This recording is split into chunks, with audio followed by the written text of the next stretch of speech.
Magandang araw sa atin lahat, mga kababayan. Sa amang panig kayo ng daigdig naron, dito na naman tayo sa another episode ng ating vlogs, Badong Aratelis po. Pag-uusapan natin ngayon, ito po, no, yung sinalang po, humarap po si Kimbo. Pinipresent niya po yung general na budget, no, dito po sa kanyang mga kasamang congressman sa plenary na po. Katulad na naipaliwanag natin, tapos na po sila mag-discuss ng budget sa Appropriations Committee na pinamumunuan ni Saldico na hindi po nagbababad kundi si Kimbo po yung humahalili sa kanya bilang chairperson na bihira po nating nakikita, no? Halos lahat po ng congressman at senador, tanging si Saldico lang po ang hindi siya yung nagpe-preside ng kanyang committee hearing. Special talaga. Baka special talaga. Okay. Pag-uusapan natin ngayon, ito pong naganap na anong tawag dito? Yung interpolation sa pagitan po nito ni Congressman Herrera at saka ni Kimbo, no? Tapos po tatlo po yung kay Brosas din po. At saka doon sa isang lalaki na nakalimutan ko na po yung pangalan ng congressman. Magaganda po yung na hindi po sinasadya. Hindi ko alam kung allowed si Kimbo na magsalita ng ganun. Parang inamin ni Kimbo yung kapalpakan ng kanyang administrasyon na ito. Yan po pag-uusapan natin. No? Yan po tungkol sa flood control. Dito po sa kay Herrera po, dalawa po. Yung ito pong kay Brosas, yan po yung sa flood control. Yung kay Herrera po, dalawa po. Yung pong savings, saan napupunta yung savings? At saka yung earmark revenue. No? Mag-inject po tayo ng mga paliwanag dyan. At saka dun sa lalaking congressman, yun pong pag-amin ni Kimbo na tayo po ay deficit spending. Ibig sabihin po, taon-taon tayo under President Marcos ay pabaon tayo ng pabaon ng utang, no? Yan po ang inamin mismo ni Kimbo. Yan po mga pag-uusapan natin, pero bago yan, kung bago ka pa lang dito sa ating channel, mag-subscribe ka na. Dahil ito lang ang tayong channel na may kinikilingan, may pinapanigan, una sa balita, huli sa impormasyon, kaya ano pang hinihintay nyo? Pindot na. Okay. Thank you very much muna kay Ardito Panayagwa na nagbigay sa atin ng 50 pesos na pangkape. Okay. Alam nyo po, ito po muna, no? Bago po yung lahat. Congressman Desus, thank you po. Bago po yung lahat, no? Tinignan ko muna yung mga dyaryo. Ako po ay nalungkot at nabigla, no? Ito talaga yung ating pong mga main media. Yung pong main dalawang main dyaryo natin, yung Philippine Daily Inquirer at saka Philippine Star. Malamang ganyan din yung iba. Wala na akong time. Bago ako nagsimula, tinignan ko muna kung binalita ba nila. Malaki po kasi ito eh. Malaki po yung expose na hindi sinasadyang in-expose ni Estel Kimbo, yung admin ni PBBM. Sa totoo lang po. Pero sa napakalaking balita nito, halos lahat ng social media, halos lahat po ng vlogger, ito po ang topic, no? Yung sagutan yung interpellation ni Herrera at saka nito ni Kimbo. Kataka-taka. Talagang news blackout po itong Inquirer tsaka itong Philippine Star. Makikita nyo na po, no? Na pagdating sa mga importanteng balita, missing in action, no? Missing in action itong mga malalaking dyaryo na to. Dati po sila naaasahan natin sa pagkuha ng balita eh. Ngayon talagang ako personally, dahil katakot-takot yung sinabi nyo na, Boss Bats, panoorin mo yung ano, Sinagot ni Herrera si Kimbo. Pagkatapos ko mag-live kagabi, napuyat tayo hanggang 3:00, pinanood ko yun. Yun pong ang ine-expect ko po paggising ko, nakabalandra na sa lahat ng dyaryo natin. Yung sagutan ni Herrera at nito ni Kimbo. Pag po pala masisiraan yung gobyerno, dehin bokiki yung mga dyaryo natin. Alam niyo po ba, binabalita na nila ngayon, nakapost na po. Nakapost na po sa kanilang mga social media accounts. Yun pong nagaganap ngayon na pagdalo ni Go. Si Alice Go. Panay Alice Go po ang binabalita nila, tinatabunan nila yung naganap na pagkapahiya ni Kimbo. Tinatabunan nila yung naganap na na-expose ni Kimbo yung kapalpakan ng administrasyong ito.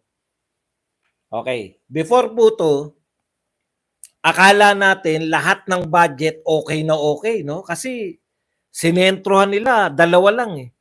OBP, no? Yung Office of the Vice President at saka yung DepEd. Parang lahat ng ahensya walang problema. Yun lang, tanging Office of the Vice President at saka DepEd lang ang may problema. Di po ba? Yan yung lumalabas, kaya gigil na gigil tayo eh. Magkakaroon tayo ng cancer lahat sa pag-intindi dyan, nai-stress tayo lahat eh.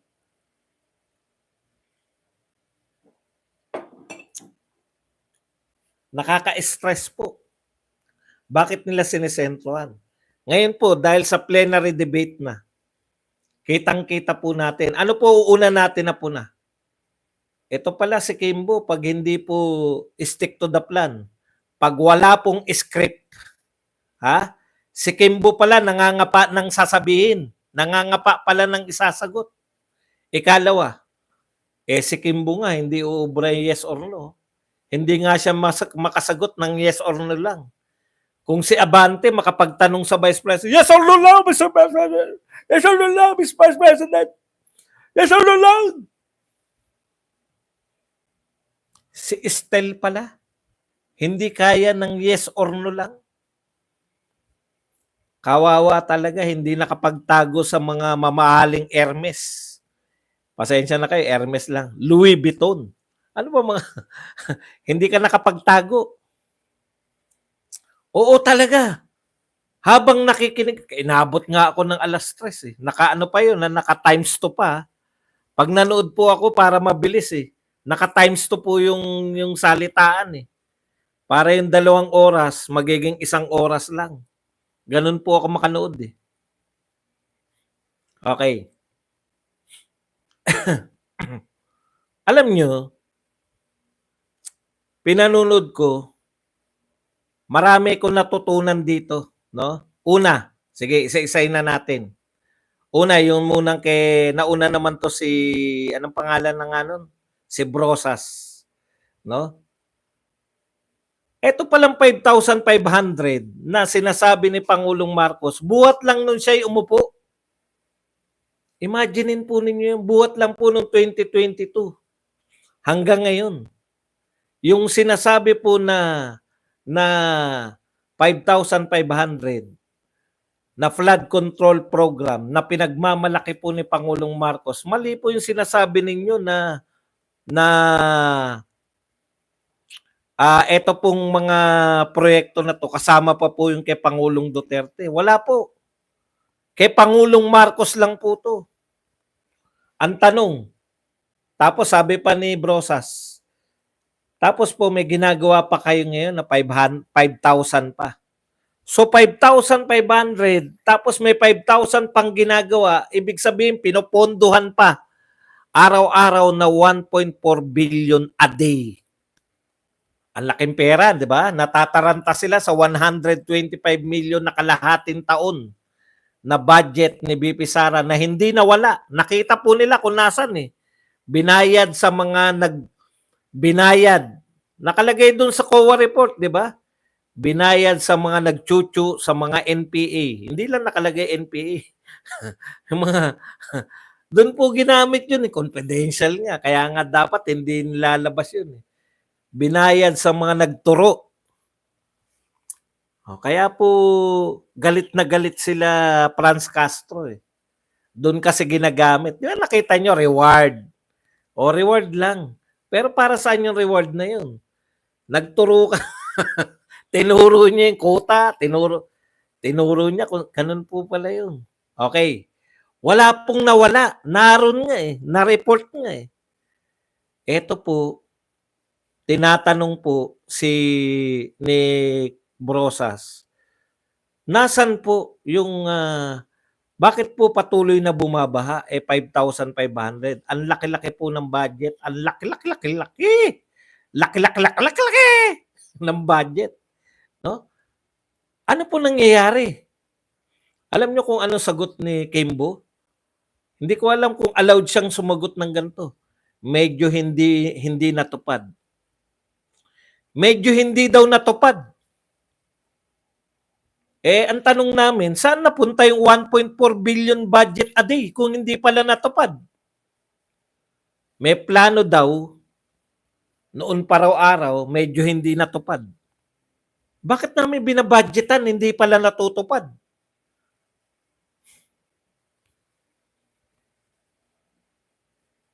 Bakit hindi nyo kinwestiyon yung DPWH? Saan nila dinala yung 1.4 billion a day? Matagal ko nang sinasabi yan eh. No? Medyo hindi natupad. Ano ibig sabihin na medyo hindi natupad? Yung kickback na ibulsa pero yung proyekto hindi natupad. Yun ba ibig sabihin nun, Estel?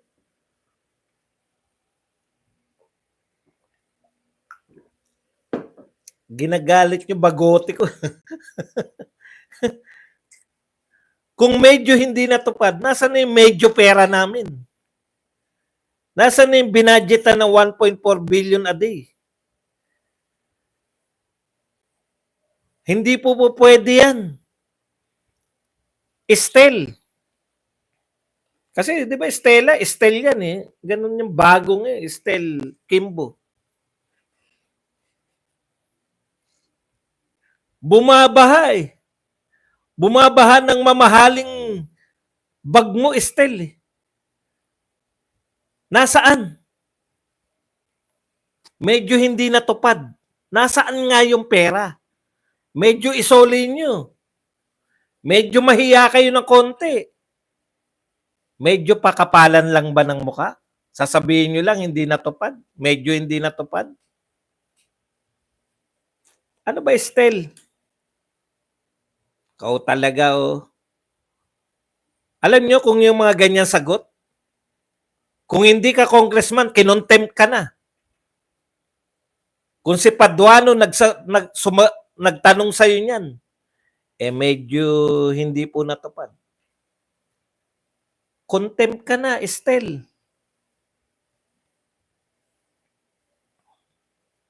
Ito pa. Ito malupit si Herrera. Dalawa po yung punto ni Herrera. Si Herrera, naku, napakalayo mo, Estela. Sa pagmumukha ni Kimbo. Maaring magkasing edad kayo ang layo ng pagmumukha nyo. Ang pinakamalaking anomalya ng gobyernong ito, yung pagmumukha ni Estela Kimbo. Okay. Matagal ko na pong sinasabi yan eh. Wag na po yun lahat kasi 5,500. Yung pinakamagastos po na 10. Ang dali lang po, kung ako po congressman o senador, ganito po gagawin ko. May baha tayo, may 5,500, pinagmalaki si Pangulong Marcos. Hindi nyo kayang ikutin yung 5,500. Yung 10 pinakamagastos. Ikutin nyo. Naiikot nyo nga yung Pogo eh. Naiikot nyo na lahat. Basta tungkol sa Pogo. Alam nyo, 3,000 nga yun sa KOJC. Oh. Wala kayong pinoproblema. Oh. 10 lang, senador at congressman. Puntahan nyo. Asan yung mga medyo hindi natupad na project? Asan yung medyo hindi natupad dyan? 5,500. May 5,500 pa ulit. Kinakailangan tuloy-tuloy yung budget eh. Wag muna tayo sa mga tulay at mga kalsada. Dito muna sa baha, flood control. 1.4 billion a day. Asan po yan? Medyo hindi natupad eh. Okay. Ito po yung tanong. Meron pong tanong dito si dalawa po itong pupuntuhan natin. Ito yung unang tanong. Alam niyo may mga savings po bawat agency, no? Dati po natatandaan ko nung ako ay nasa government pa. Yung bonus, dagdag bonus sa mga gobyerno. Kinukuha po 'yan sa nung panahon ni Pinoy. Yung mga savings, yung mga hindi nagasta na pera ng bawat ahensya, iniipon po yan, tapos inaano po yan, yung pooling, yung kumbaga kokolektahin ng DBM lahat ng tapos yan yung additional bonus sa mga government employee. So diyan po napupunta yung savings. Maganda yung tanong nito ni Herrera. Okay, ang tanong ni Herrera, pakinggan lang po natin para sigurado. Kung saan tinransfer sa bawat agency. Pag sinabi mo kasing savings, transfers from each agency, natatransfer ang savings ng bawat isang ahensya, pupunta ngayon sa overall savings, and then yung overall savings, it's a transfer to.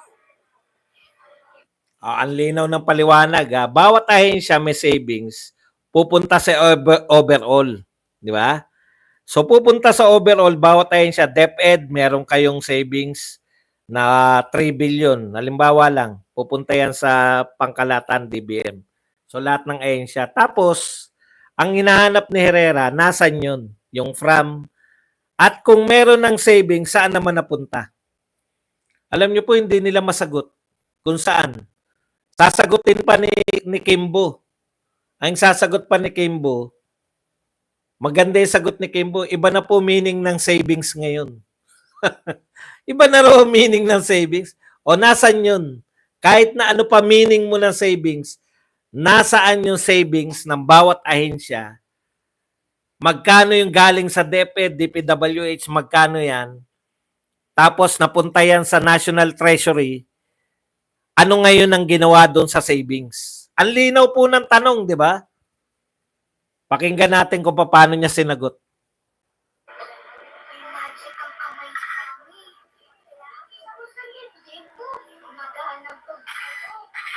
Speaker, it can be provided, but they don't have the figures now. Madam Speaker, it can be provided. Ang tagal po sumagot Madam Speaker, it can be provided but they don't have the answers now.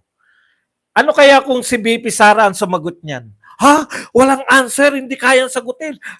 Wala yung media, di ba? Bakit walang pagwawala ng media? Bakit wala kayong nasaan napupunta yung savings? Simple lang yung tanong. May savings, nasaan napunta? Hindi nila kayang sagutin.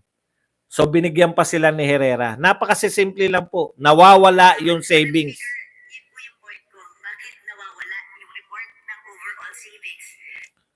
Yun po yung punto ni Herrera, unang punto niya. Bakit nawawala yung report lang Hindi niya na hinahanap yung savings mismo. Malamang yan. Ano yung sabi? Medyo nawala na yan. Malamang yan savings yan, medyo nagasta na yan. Pero yung report lang po, hindi po sila makapag-report. Kala ko ba OBP at saka DepEd ang hindi makapag-report? Kayo pa lang, ikaw pala Estel Kimbo, ikaw pa lang hindi makapag-report. Okay, eto ang pangalawa. Tungkol po to sa earmark revenue. Pakinggan po natin. Kung hindi nyo mapapakinggan, ulitin ko. Tama po ba na pwedeng gamitin ang earmark revenue ng national government wherever it is? Tanong ni Herrera, tama po ba na gastusin ng national government yung earmark revenue? Okay, para po sa pagkaalaman po ninyo, paliwanag lang po natin kung ano po yung earmark revenue. Halimbawa po yung PAGCOR. So nagkonting research po tayo rito, no? Halimbawa po yung PAGCOR. Pag kumita po yung PAGCOR, hindi po yan lahat ng kita ng PAGCOR pwede lang kunin. Meron pong earmark. Nakalagay po sa batas na may paggagamitan po niyan. Certain portion niyan, halimbawa, yung PAGCOR, ipantatayo niya ng classroom. So, ito po magandang halimbawa yung PAGCOR kasi may actual po siya. Okay. So, nung nakaraan, hindi ko alam kung anong taon to, 1 billion for the construction of 1,000 classrooms. Ako po may kilalang principal, napaka-pogi nun, retirado na ngayon yun. Nakahingi po riyan, nakapagpatayo po yung poging principal na yun, na retirado na ngayon, ng PAGCOR building. Meron pong PAGCOR building sa dati niyang eskwelahan. Pag ako nakadalaw po doon, papakita ko sa inyo, ito yung PAGCOR building. Ibig sabihin, nakalagay po yan sa batas, yan po yung tinatawag na earmark. Kumikita yung PAGCOR na pag-aari ng gobyerno, pero nakadirekta na po yan. Hindi po lahat ng kita niyan kukunin ng DBM, ng treasurer. Yung kikitain po niya, halimbawa, hindi ko lang sigurado, halimbawa 10%, 10% pagpapatayo ng classroom. Kaya yung mga principal, lalapit sa mga congressman yan, kung baka meron tayong pampatayo ng classroom. Kanya-kanyang lapit yan. Ganun po yan. Tapos dahil mabait ka naman sa congressman, sige, Sir Poging Principal. Bibigyan kita yung PAGCOR. Meron ng PAGCOR dito sa atin. Sa'yo ko na ilalagay yung PAGCOR. Yun po yung, kaya po yung mga principal, parang mga politiko din. Parang mga politiko rin yung mga principal eh. Kala nyo ba? Hingi rin ng hingi yan. Kaya pag nagpatawag si mayor o tsaka si congressman na kinakailangan natin, bisita natin pupunta tayo kay Gob. Kailangan natin ng mga tao. Sige, Kung, Mayor, sagot ko na 10 teacher. Kahit na holiday. O 10 teacher, punta tayo ron. Papakitang gilas tayo kay Kung tsaka kay Mayor. Ganun po yung trabaho ng mga principal. At dahil mabait ka, sa'yo ko nabibigay ito, may allotted tayong 4 na PAGCOR dito sa, yun po. Alam ko po yung earmark revenue. Alam po yan ng kaibigan kong principal. Kaya po, ayon po sa batas, hindi po pwedeng ibigay ng PAGCOR yung para sa classroom sa national government. Earmark na yan eh. Ngayon, dito sa tanungan na to, tinatanong ngayon ni Herrera si Kimbo. Pwede po bang gamitin yung earmark revenue ng gobyerno, ng national government whenever na bakante? Ano sagot ni Kimbo?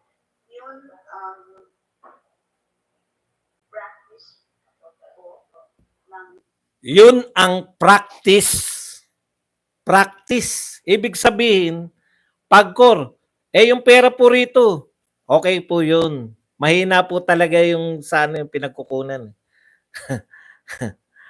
Ibig sabihin, ito pong paggamit ng national government, may pera ka ba dyan? May pera ka ba dyan, PAGCOR? Para na lang po to sa nakaalat po tong pera namin. Depende po sa DepEd, sa mga congressman kung hihingi. Ganun ba? Gamitin muna natin yan dito. Total, darating naman, uutang naman kami. Yung paggagamitan kasi ng budget, uutangin pa lang eh. Mamaya po, makukonekta natin. Ibig sabihin, ang tanong ni Herrera, pwede po ba yun? Sabi ni Kimbo, practice na po natin, matagal yan eh. Teka muna Kimbo, lapit mo ulo mo. Lapit mo lang ulo mo Kimbo, ibubulong ko lang sa'yo. Di ba yan yung nga yung ayaw nyo? Yung honored, long honored tradition ayaw nyo nga ipatupad sa Vice President, tapos sasagutin mo na practice. Ano sagot ni Herrera? Madam Speaker, yung tanong ko po, hindi ko practice siya or hindi. Tama po ba na ginagamit natin ang earmark revenues for Okay, eto ang sagot ni Herrera. Madam Speaker, hindi ko po tinatanong kung pinapractice natin yan o hindi. Ang tinatanong ko po, tama po bang gamitin natin yung earmark revenue para sa ipampaggagamitan? Di ba? Tama po ba yun? Ang follow-up pa dyan, wag na natin pakinggan kasi hindi nyo naman din marinig. Ang follow-up pa ni Herrera dyan, ano pong batas yung nagsasabi na pwede nyong gamitin yung earmark revenue? Ito po ang sagot ni Estel Kimbo. Para pong nagdeposito ka sa bangko, hindi mo naman hindi po ibig sabihin na may loso po pa eh. Kung nagbigay ka ng 100, yung mismong 100 mo, yun din ang isosoli sa inyo pag nag-withdraw ka. Namiloso po pa, para lang daw yung ano yan. May earmark program. Halimbawa po, nakaalat po yung 1 billion ng PAGCOR. Binasa ko na halimbawa ng PAGCOR eh. 1,000 classroom.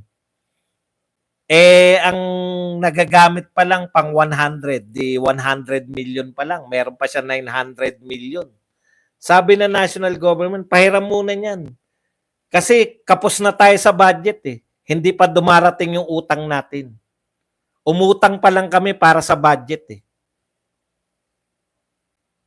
So ang tinatanong ni Herrera, tama ba yun? Kahit ba practice natin yan, dapat itama na natin yung practice natin. Kung practice natin mali, itama natin. Tama ba yun? Anong batas? Hindi po makasagot si Kimbo kung anong batas. Practice lang daw. Inuulit-ulit niya yun. Ngayon, nung nasusukol na siya, kung ang question niyo po sa tanong, hindi po ako Supreme Court, DOJ o kaya sa Supreme Court na lang kayo magtanong. O, di ba? Pero, actually, nabisto ni Kimbo na ganun pala yung ginagawa ng gobyerno. Yung earmark revenue. Ano pa ba yung may mga earmark revenue tayo bukod sa PAGCOR? Lahat po, kunwari customs. Pag kumita yung customs, lahat po ng kumikita, meron pong mga earmark revenue yan. Halimbawa, may isa pa pala akong halimbawa dito. Yung earmark revenue ng excise, tobacco, and alcohol taxes. Yung excise, tobacco, and alcohol taxes, 85% nun ay gagamitin lamang sa DOH. O, 85%. Ngayon, kung hiniram yan ng national government, yun yung sinasabi ni Herrera. Paano tayo makakatiyak? Nasaan yung accounting nun? Sino yung nanghiram? Magkano yung hiniram? Kailan sinuli? Ang dami nyo palang dapat tignan, no? Estel Kimbo. Kabisadong-kabisado nyo kung paano atakihin yung OBP. Kabisadong-kabisado nyo kung paano atakihin yung DepEd. Ito po, bilyong-bilyong pera ang nawawala sa taong bayan. Ni wala kayong balak o sisain kung saan napupunta. Saan napupunta yung savings? Bakit nawawala? Wala kayong interest. Bilyon po yan. Yung mga savings na yan, sino kumuha? Saan dinala yung savings? Hindi nyo inaalam daw sa Kongreso. Pero ang sabi ni Herrera, hindi pinapaalam sa Kongreso. Sino po hindi nagpapaalam? Sino po gumagamit ng mga savings? Hindi lang po kayo sa Kongreso ang gustong makaalam niyan. Lalo na kami. Paano namin malalaman yan?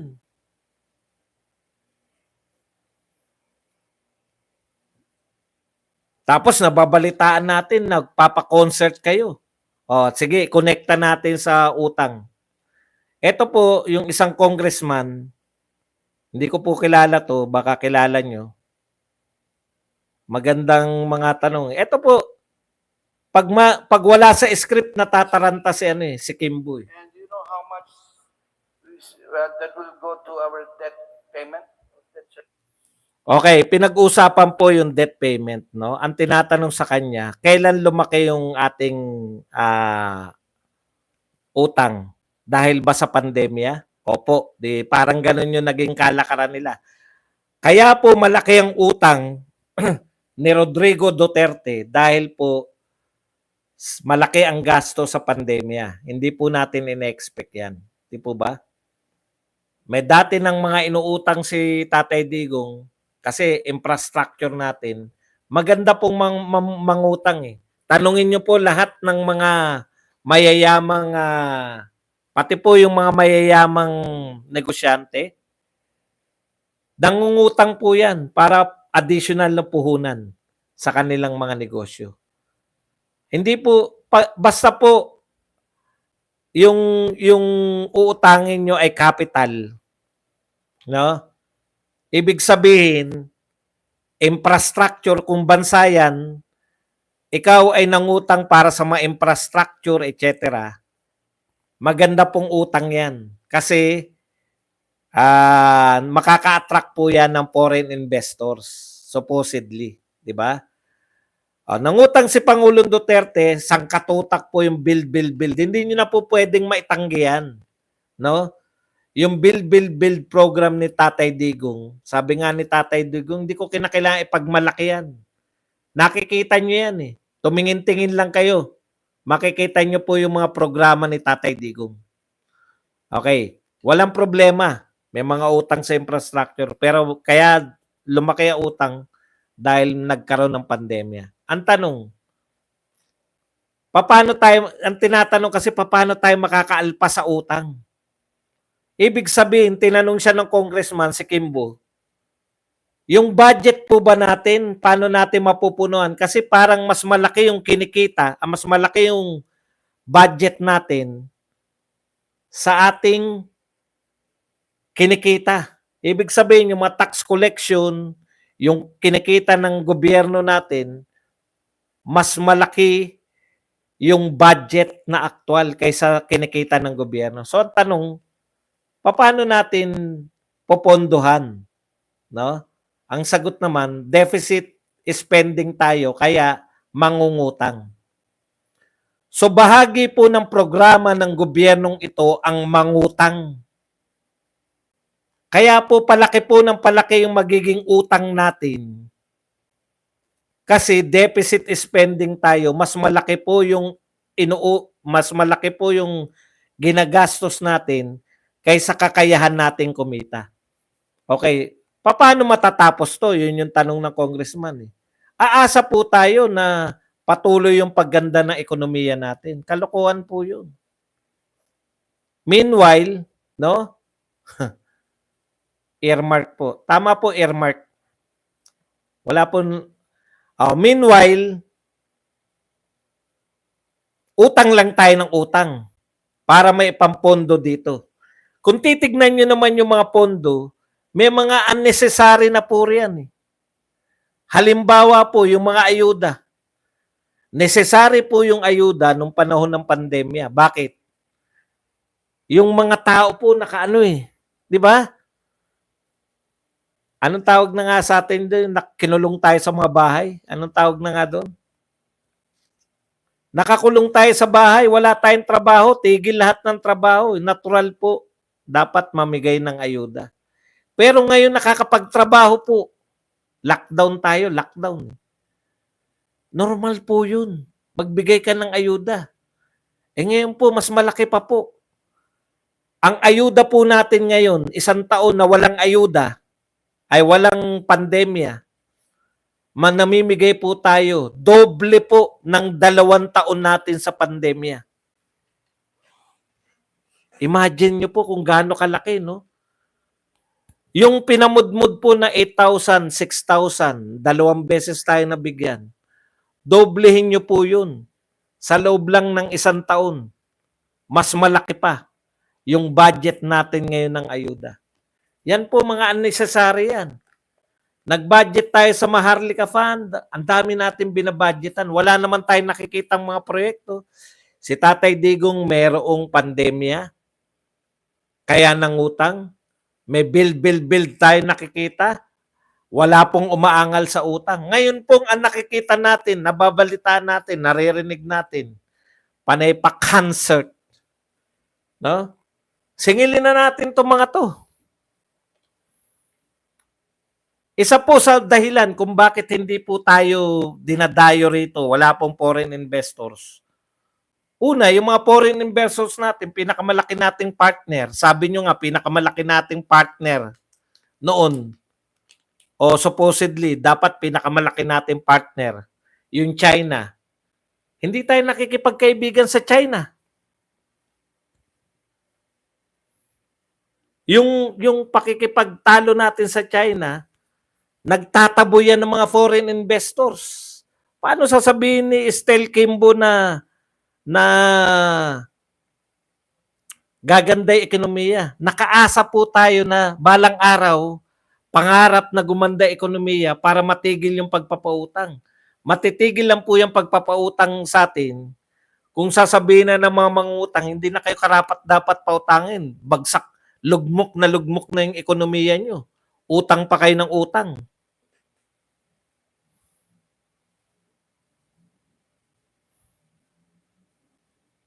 Concert ang nababalitaan natin. Hindi ko po nabalitaan, sinabi nyo sa akin, after pala ng concert ni BBM, meron pang pa-concert, may pa-concert pang kasunod. Walang katapusang konsyerto.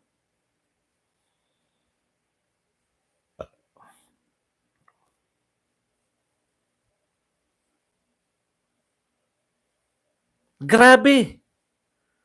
Deficit spending tayo. Yan yung inamin ni Kimbo. Para matustusan natin yung trilyong budget natin, uutang tayo. Mas malaki di hamak ang mga budget natin ngayon. Pinakamalalaking budget sa kasaysayan ng Pilipinas ngayon. Wala po na itatayo. Meron ba na ipatayo na malalaking proyekto? Kung meron, puta, yung mga pangako nga eh. Mga pangako't pangarap nga, sinasabi na lahat eh. Bahana sa media. Magiging 29 pesos, 20 pesos na bigas. Lahat po ng pangarap at pangako, nasabi na, yung pang may natupad, yung pang merong mga wala po, kaya tinitiyak ko sa inyo, wala eh. Kakampi nila lahat ng media eh. Ang tanong, grabe tong revelasyon na to ni Kimbo. Grabe. Hindi sinasadya ni Kimbo. Na-expose niya na medyo hindi natupad. Yung 5,500 daw, medyo hindi natupad. Akalain mo yun? Gumagastos ka ng 1.4 billion a day. Ang isasagot lang sa'yo, medyo hindi natupad. Pero gigil na gigil kayo sa Pangulo, Vice President ng Pilipinas.